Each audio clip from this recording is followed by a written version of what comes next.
Today we're talking about how to create your product from A to Z. Well, really a couple of steps, not A to Z, but from start to finish. Let's go.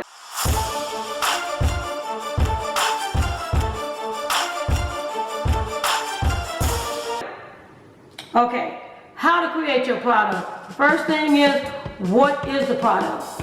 Is it apparel? Is it a prototype? Is it something that needs to be patented? What is it? Is it mugs? Is it what type of equipment you're going to use? What is it? When you define what it is, like my first product was barbecue sauce. So what did I do? The first thing I had to do was what? I had to get a name. I had to name the barbecue sauce. Once I decided to get a name, guess what I did? Then I had to legalize it with the DBA, the trademark, and the copyright. The copyright for the images of the labels. Your product is going to need some labels. It's going to need some labels to go on the product. It's going to need some labels to go snap to the product. You're going to need some labels to snap on the package of your product. So you're going to need labels. So start thinking about what your design is. Now, in my last video, I talked about the design. You can sketch your own designs. You can decide if you want to design your designs. You can go to Illustrator, you can go to Photoshop, you can go to GIMP. I go to GIMP because GIMP is free. I try to find everything that's free. So I went to GIMP, I started learning how to design thumbnails and labels, and I learned how to do all that. Now it might not be 100% perfect, but it's like 90%. The question to me is it selling? Yes, it is. It's the barbecue sauce. Yes, it is. It's selling. Now, the next thing I had to do was I had to figure out what type of jars was I going to use. So I had to start researching. If you have shirts, what type of shirts you're going to use? Are you going to use 100% cotton?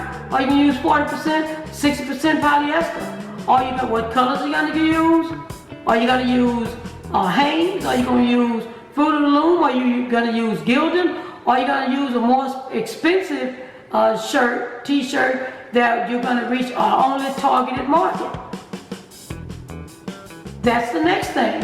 What are the jars that I had to use? So I had to get it legal. I had to go to Texas A&M Agriculture Department. I had to get a lot of legal things done. What type of jars that I need to use? Because once again, I'm telling you, I like everything to be legal up front. I don't want to come 10 steps behind and say, I had to get that done. I know how hot the sauce needs to be when I pour it in the jar. Glass jars, plastic jars, whatever. I had to research what jars. So now I have the name, I have the jars, I have the labels.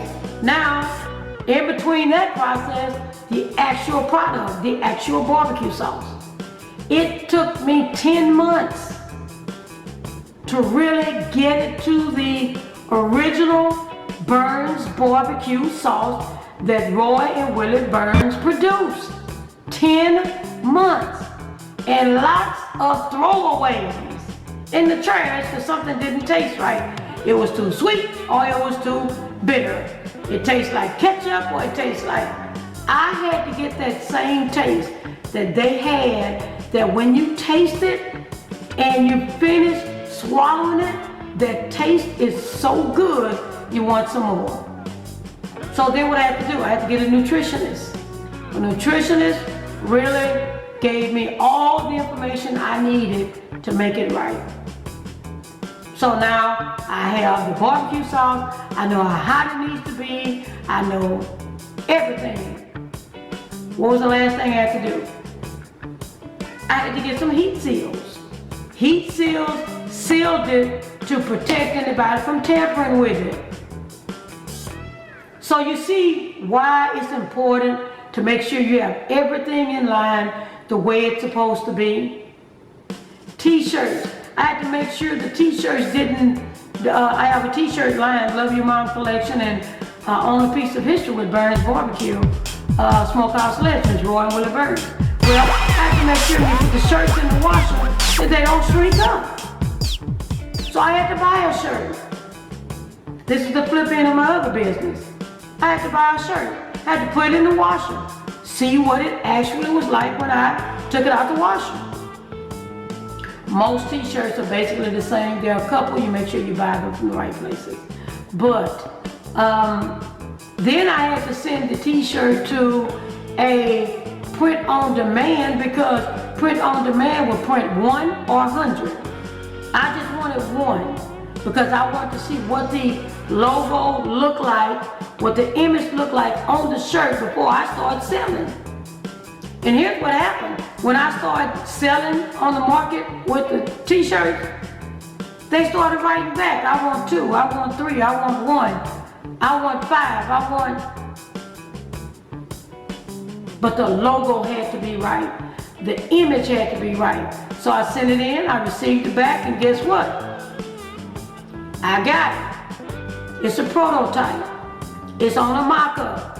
I want you to see what it looked like on a mock-up. And this is it. Polos, t-shirts, caps, whatever. So you got to know where you go for mock-up. You've got to know, just to recap, you've got to know what your name is going to be. You've got to know where you're going to copyright, trademark, or whatever. Get an attorney to do it for you. If you don't know what to do, pay an attorney. It costs about $150 to $225. I always say if it's something I'm passionate for, is that all? Oh, here's your money. If I don't have the money, I'm going to find the money to get it and get it done. Then I've got to get the shirts, see what quality they are. Then I've got to lay out the design. If I design it, if somebody designed it for me, it doesn't matter. It has to be transparent to lay on the shirts. I had to get the design. Then from that point, I had to lay it on the shirt as a mock-up so I can see what it looked like. Now I can go to the print on demand and say, I need you to print this for me. And make sure it come back and look just like the mock-up. Either they will pattern it for you, or you go to another company, one or the other. Make sure the supplier you use, you have at least 5 suppliers deep in your database, because you're gonna need them.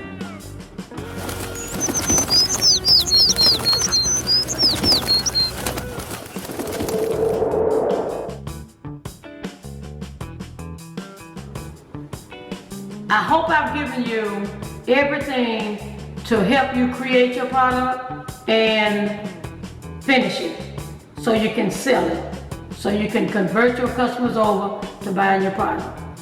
I hope I gave you everything. I produced the mugs. I had to decide what mugs I'm going to use, what image I'm going to use. I designed it, and that was a very simple product.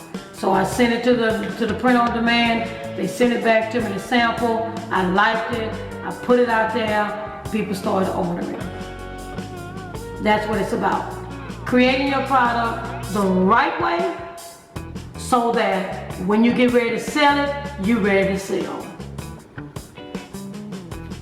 Now, the next series of this video is going to be how to find the right manufacturers.